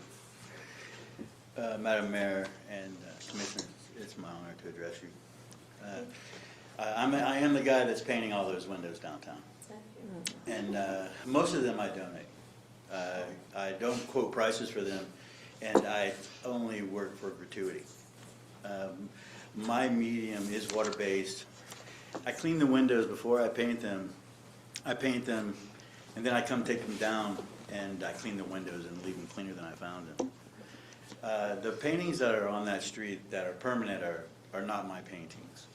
And I spend my time, I'm retired disabled American veteran, and I do this as a hobby. It keeps my hands and my mind busy. I'm retired in this town. I love this place, by the way. We're all blessed to live here. Thank you. And so you did answer all the questions that I have. I'm gracious that this town allows me to paint on any of these buildings. I just so thankful. So I believe in the stewardship of the town, and I just try to spend my time balancing some misspent youth, fixing some karma, and paying my way by being a decent citizen. And that's something I'll tell you all, while I'm here, I will be an honorable citizen in this city. So I appreciate your patience and your understanding and the clarity on this subject, and I look forward to painting a lot more windows in this town. Thank you. Thank And you. thank you for everything you've done for us. Shelley Shanker.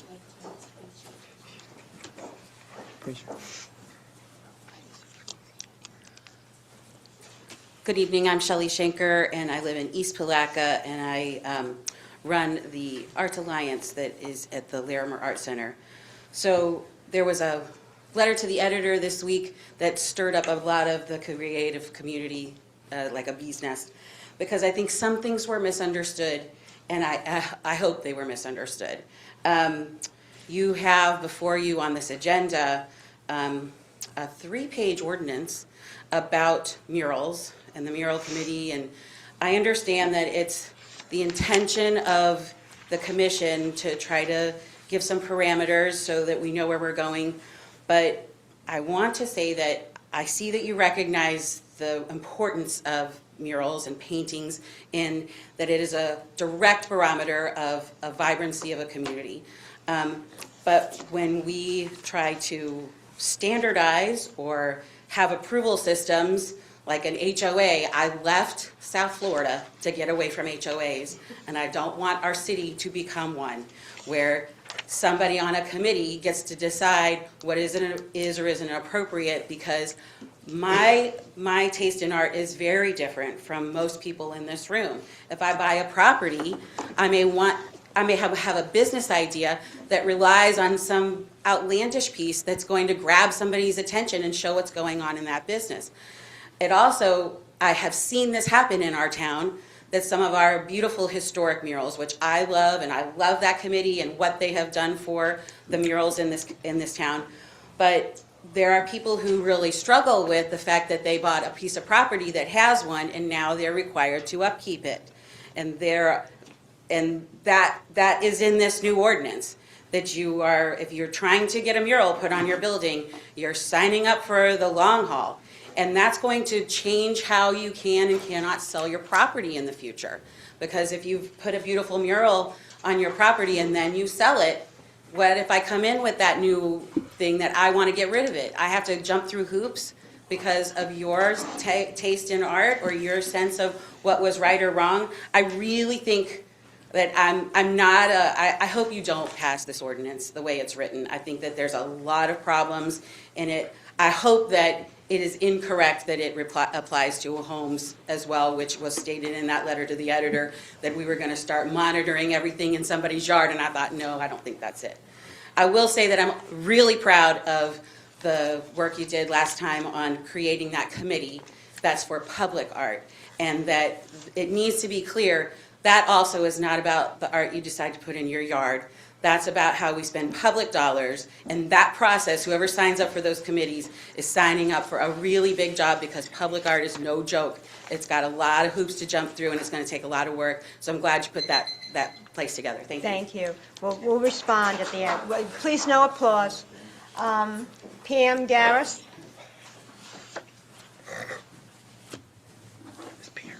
Pam Garris, Palatka, Florida. Commissioners and Mayor. I bring to your attention the Florida Senate Statute 180 passed in 2025, which prohibits local governments, that is counties and cities, from enacting regulations that are, quote, more restrictive or burdensome, unquote, on developers and property owners. The new proposed mural ordinance is scheduled for the second reading and your vote for approval this evening. This ordinance defies the authority of Florida Statute 180 as stated.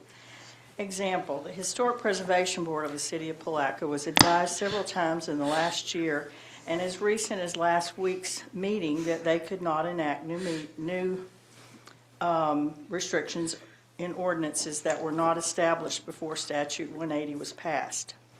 The resolution that was passed on February 26, 2026, forming a 6-member Public Arts Advisory Committee, is a moot point. There will be no restrictions for them to enforce. The mural ordinance for the committee to rule on cannot exist according to Florida Statute 180 that was passed into law in 2025. The mural ordinance states that it applies to all new murals proposed on exterior walls of both public and private buildings within Palatka. The ordinance dictates that the planning department issue a mural permit, but does not divulge that first you have to go through the Public Arts Advisory Committee. This committee will review and advise on proposals for sculptures, monuments, memorials, installations, artist-designed functional elements, temporary exhibits, and other public and private art projects. This would also include art on private property. Maybe I'm wrong stating that. I'm not sure. Is there any clarification on that, such as storefronts, sidewalk art shows, those at the Tillman House and the Larimer? One example of the restrictions of the city ordinance is that property owners must maintain the mural indefinitely, and violations shall be enforced through civil code enforcement procedures, which include fines, possible ruling to restore and repaint a mural according to the Public Arts Advisory Committee's rulings. The Public Arts Advisory Committee has no requirements for legal residency in Palatka or Putnam County. This means out-of-city and county residents not elected by the voters of the city could dictate that city residents what city residents and businesses could legally put on their property, storefront, or building.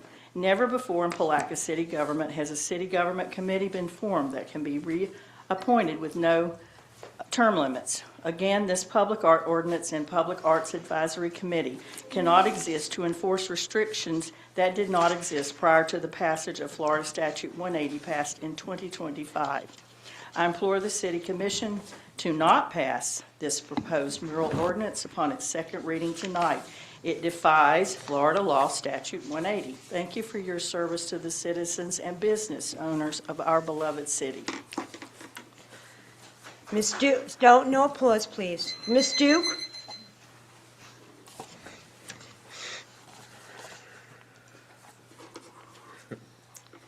Vicki Duke, Palatka, Florida.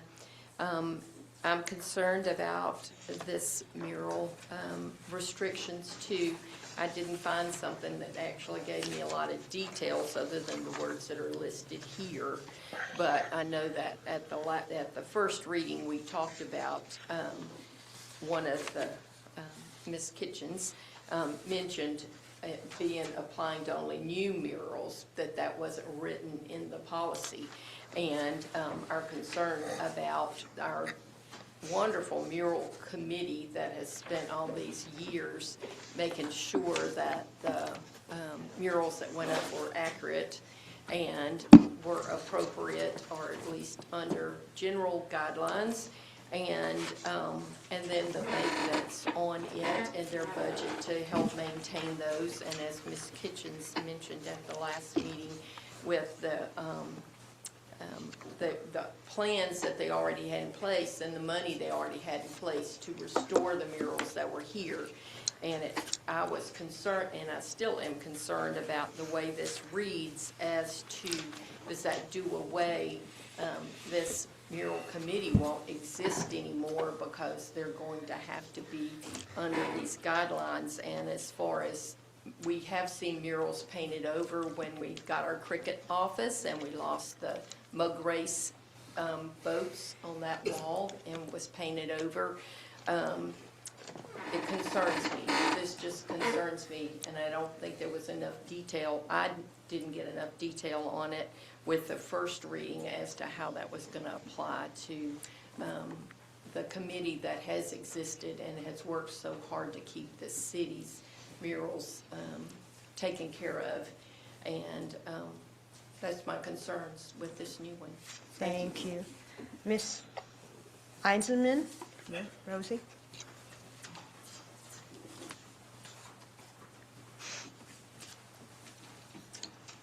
Robbie, nice to see you again. Nice to see you. My name is Rosina Eisenman. I live in San Mateo, but I have an art shop downtown on St. John's Avenue.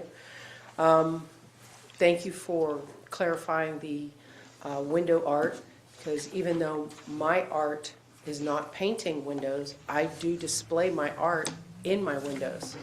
And it did kind of concern me as to whether or not we would be able to continue to have this quaint, adorable, artsy town that we have. We have our very own little Mayberry right here. And with Kent doing all of the windows the way he has been, I sit in my shop and I watch families go by. I watch tourists come by. Some come into the shop. A lot of them talk about, oh my gosh, did you see what was over on this window? And oh my gosh, did you see, this was so cool. And I looked at, I didn't see that. And I love the fact that they're coming downtown. And I love the fact that these same people that are coming downtown, they get hungry. So where are they gonna go? To the mom and pop restaurants. They get thirsty. They're gonna go to our mom and pop restaurants. They see, oh my gosh, there's a little antique shop around the corner. I didn't know that was there. Look at this, look at that. They're gonna go to Miss D's Quilts. They're gonna come in my shop. This is an encouragement to continue bringing outsiders and locals into our town. We have a beautiful downtown, and I'm watching it become more and more beautiful every day. And I love the fact that it is geared towards families, and I love the fact that we are bringing more art to our town. Thank you so much for allowing the windows to continue to be painted and for continuing to make this a fun place to work and live. Thank you. To be clear, the mural committee, because I was on it for many years too, has always had to, for each mural, get a permit from the planning board for a sign. It was treated as a sign, which it is not. It's public art. So they have always had to go through a process to put it up a mural.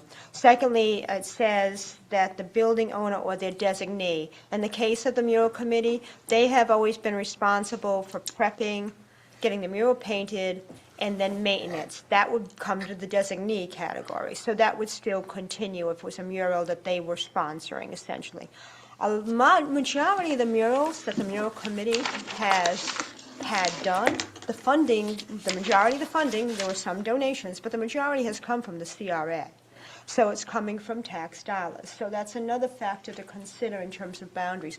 Right now, a mural, a property owner could put anything on their exterior wall. There is no restrictions. So it could be something that you would feel uncomfortable with, but right now there are no rules, essentially. I think if Ms. West has any further clarification, those were some of my concerns. Huh? No, you did quite well. Okay, go ahead. Yeah, no, I was just saying, thank you for the clarity that you gave.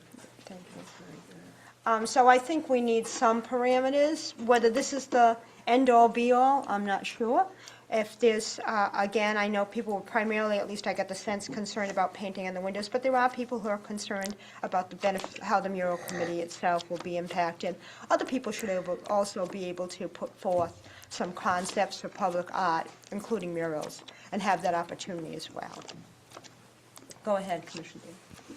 You know, as I'm listening to the comments and I'm looking at the ordinance, this ordinance is specifically for public murals. Correct. We just established a public art committee. And so I think what I'm leaning towards now is this is very specific to a type of art, a type of public art. So if we had someone who put a sculpture up in front of their business, would in the city or even in the CRA districts, this would not apply because this is specific for murals. Would it not benefit the city to have a Overall public art. overall public art ordinance or something? So that's just something I'm just sitting here thinking. You know, I was really wondering why the mural committee was really upsetting in when I went back and really read this after, you know, our initial vote. I read it the first time and I'm thinking, oh yeah, this is just for murals. But when I think of public art, I think of more than that. In addition, I know in here it mentioned that some of the murals may be submitted for historic designation or something of that fact, which could then be that those specific murals could fall into a category versus just any other mural that someone agreed to put on their store. Hearing the comment made about the impact to potential buyers of buildings if that's not something they wanted, but just something I'm thinking about. In addition, I know I'm introducing something different, but I live across, where the old Hammock Hall, you know, there's a mural on the side of that building, but that building was now changed to residential. And it's an amazing mural. I hope they never get rid of it, but that's their prerogative, right? Because that's something that will fall outside of this, because now that's someone's private property and a private home. So just putting out some things for And thought. that mural was sponsored and paid for by the South Historic Neighborhood Association. I happened to be president of it at that time, and we did maintain it. The current owners are committed to keeping it, but that doesn't say anything about future owners. So yes, it could be painted over. And their personal commitment could change. It's Of not a course, law. of So course. I just want to, And the mural, the mud race mural, got painted over because Cricket put the sign on, and they were not willing to move it, and it was their building, well, it wasn't their building, they were leasing it, but they were not willing to move it. So we said, if you can't move it, we're going to paint it over because you're really obscuring the appearance of the mural. And that's how that mural went away and ended up on another building as well. It's a constant struggle each time a building's sold, though. That's been a struggle the mural committee's been dealing with in terms of getting the property owner to consider keeping it, and also some responsibility for the ownership. But the mural committee has taken responsibility. Also, to clarify, the Public Art Advisory Committee that we did approve by resolution last week, there are specific terms within that. I think Ms. Garris wrote that up. There are terms in that. And other city boards do have, or can have non-residents on their boards. This is not the only one. So. one other thing, Mayor. I don't believe I saw here a mention of, do I see something in this ordinance about the Public Art Committee? It's on a separate, that was the resolution. No. My question is, did I see anything in this ordinance related to Yes. the, yes, and can you remind me where it is? Section 5? Yes, the city may establish optional guidelines for a public art advisory committee, which you did do last time by resolution, to provide design advice and community input on murals. There's nothing mandatory about the language. Correct. That's the point I wanted to bring out, that, because I know some of the comments I've been getting in the community have mixed the two, that resolution is ordinance, and they're separate and distinct. But seeing this, that this committee may provide advice, whatever, and input on murals. mandatory. But it's not mandatory. And then I think my other question was, when this goes to be submitted to planning, they get the details. What I know with our experience when things go to planning, and I'm going to use this, and I don't mean to minimize the work, there's a checklist of things that it has to legally meet, and if it meets these legal obligations or legal requirements, then it really can, should move forward. So my question is in this ordinance, when it says that these items get submitted to the planning department to get the permit, it has to have the rendering, location, all of that information, proof of property owner. Review and approval is where I have a question. And that is because that's not as black and white. Is it consistent with historic and architectural context? Who will make those decisions? Is that the planning department? Conform with safety and structural integrity standards. Okay. The panels, I know it says coordinate. We encourage coordination with the mural committee. Compliance with content neutrality consistent with the First Amendment precedents. And content can't be regulated. So I'm going to use the word squishy, because those are a little more squishy. And my question then, to bring this all home, is that going to be the planning department will determine that? That's the question. Yes, and the planning director or the planning director's designee will review the application for that.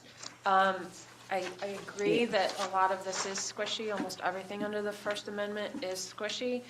However, I would note that it's the application requirements that I think are probably going to provide the most protection for the city, specifically things like the maintenance manual and the proof of property owner consent. Some of the things that have come into play here is the ongoing maintenance of the murals, and also the selling, as you mentioned, of buildings when there's a mural on it.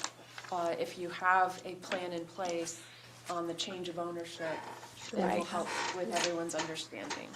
Okay. So for the record, I do want to just say that hearing the comments and reviewing this and some of the questions I've raised tonight is giving me pause now. I know we had the first passing of this, but I am concerned of some things that I had not encountered, but I just want to put that out there. Thank you. Anybody else have any thoughts? No, just a pause thought. A pause thought. Caution, based on what I've heard, new information and among other things, and we have to be very, very careful the things that we approve as ordinances in our city, that we don't do anything to become a detriment to others. Okay, and with that, go ahead. I'm a little, I understand, but what's the hesitancy? Like, I get what you're saying, but like, what, can you give us more specifics as to, well, hey, what do we need to pump our brakes on versus, is it something that staff needs to bring back to us? Is it the rewording? Is it the, like, I understand that you want to pump your brakes, but can you give a little bit more detail as to why? Yes. So I will tell you, I am in favor of some type of ordinance for, as it mentions here, a regulatory framework, right? And to have consistency with maintenance expectations. What I am concerned about is that with the application packet, that's pretty straightforward. But the review and approval is required to make sure there's these items that I think are subjective. That's not what my concern is. The other thing is, I'm all for history. I mean, I was born and raised in this town.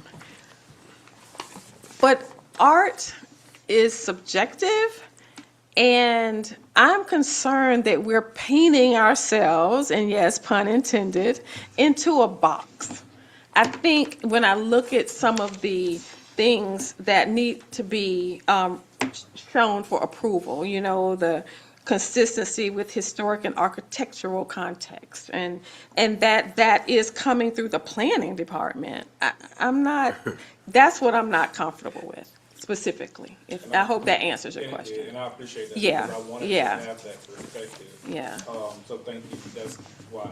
Okay, thanks. A lot of times we agree, you know, but I want to be able to dive deeper into, you know, take me to another level on my thinking, so.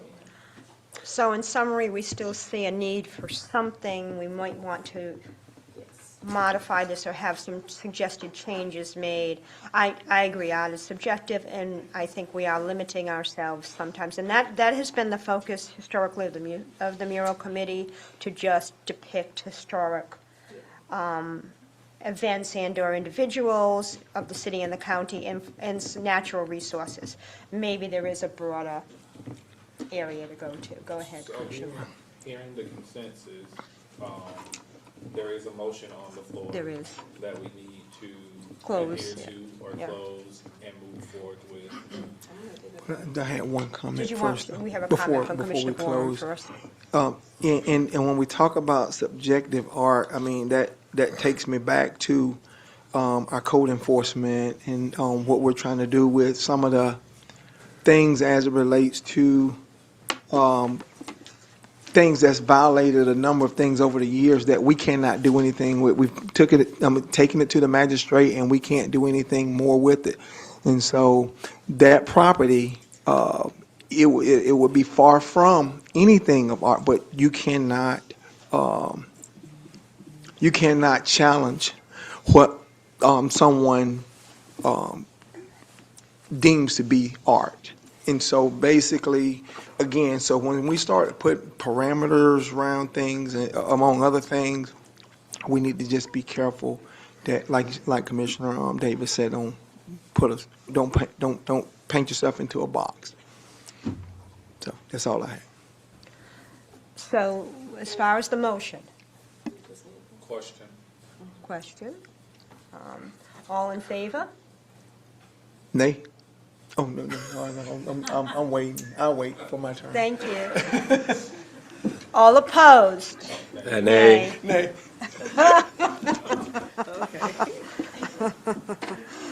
So, as far as direction, I would like for us to take in consideration, and I know you all don't like this word, but a workshop that would allow us to have a community buy-in, so that we can make sure that as we proceed, that we don't put out a sense of that we aren't Taking their views into taking- consideration. Absolutely, so I would take this into consideration for a workshop. Thank you. Thank you. Thank you, everyone. And thank you all for your comments. Facebook, stand down. Social media, stand down. First reading, ordinance 2026-19, an ordinance of the City of Palatka, Florida, revising the Code of Ordinances of the City of Palatka, Florida by providing for an update to the benefits payable to firefighter pension retirees. Mayor, I have Anna Paris. Okay, Parish. If you have any questions, she's available for answering. Okay, do we have a motion? Motion to approve. Second. Your motion is second. Does anybody have any questions of Ms. Parish? She's zooming? Okay. Is there anybody here for public comment on this item? Seeing none, we'll close public comment. All in favor? Aye. Any opposition? Thank you. First reading ordinance 2026-22, an ordinance of the City of Palatka, Florida, calling and providing for a referendum election for submission to the electors of the City of Palatka of proposed amendments to the city charter pursuant to Section 166.031, Charter Amendments. Providing for, motion to approve? Second. Motion is second. Is anybody here for public comment on this? Seeing none, we'll close public comment. All in favor? Aye. Any opposition? Thank you. On to Commissioner comments. Commissioner Campbell. I actually have three quick things that I would want to bring forward. Most organizations or corporations annually have a day that's dedicated solely to employees and their families. I would like for us to take in consideration possibly hosting a City of Palatka Day where we actually bring someone in to plan the event so that it does not fall on our staff, but provide, a lot of times our staff gives so much of their times and their families is affected in a way because they're giving to so many others. And this will be a day that we promote a sense of family, a sense of community, and a sense of thanking our employees of the City of Palatka. So that would be something that I would love for us to take in consideration, having that day. Also, I want to mention that our chaplain, Pastor Mr. Mulberry. Pastor Mulberry has taken on an incentive to save our sons in the City of Palatka. And this upcoming meeting, which on the 23rd will be our third meeting, but we've had a strong support. Some of the commissioners were present. We've had individuals from DJJ, we've had Palatka Police Department, we've had educators, we've had pastors, all who came in hopes of saving our son. So our next upcoming meeting is on the 23rd at 6:30 at the Jenkins Recreation Center. And this meeting is open to all male figures. We speak to our sons, but again, all male figures are welcome to attend this event, well, not an event, this meeting, that we plan and strategize on ways that we could save the young men in our community. So if you are available for that, please do so. Several months ago, I made the request that we have a lot of city employees who help save the city money by taking on a lot of repairs. And I asked that we bring back an incentive program that would incentivize those who put forth an effort to, one, save the city money, to see how we can put back into their pockets. And I would like an update with regards to where we are. Okay. Thank you. Commissioner Jones? I don't have anything to add. Okay. Commissioner Barr?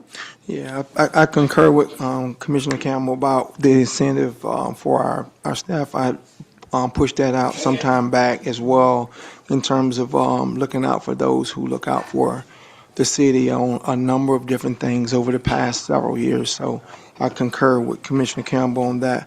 I do support the effort as it relates to saving our young youth and young males. I haven't had the opportunity yet to get there based on my previous schedules, but I do support that wholeheartedly. Moving on to the last thing, and this will be our 9th year in combination with taking our youth to the Orlando Magic. It's the 9th year, 6th year for the 6th year for the Orlando Magic, and the 3 years we took them to the Jaguars game. But up to 30 deserving students with the Palatka High School basketball team will be selected by the coaches of the staff. The coaches of Palatka High to for those students who are meeting their grades and other things associated with being a upstanding student. So that'll be on March 26th. We're going to take 30 students down, sponsored by Passero and Associates in the city of Palatka.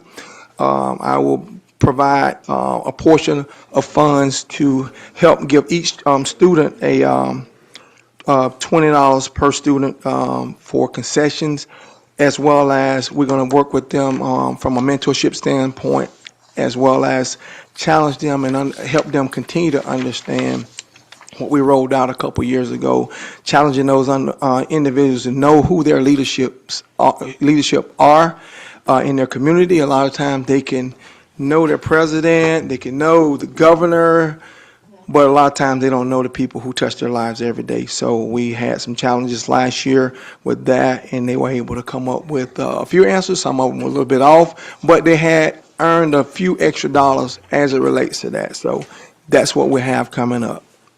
Thank you. Commissioner Davis? Commissioners, if you want to be a part of that, you're certainly welcome to come and be a part of it March 26th. Commissioner Davis? I don't have any comments, ma'am. Thank you. Just quickly, we did get an email from Mr. Cartwright saying, in case you were going to attend, the St. Patrick's Day Parade has been canceled.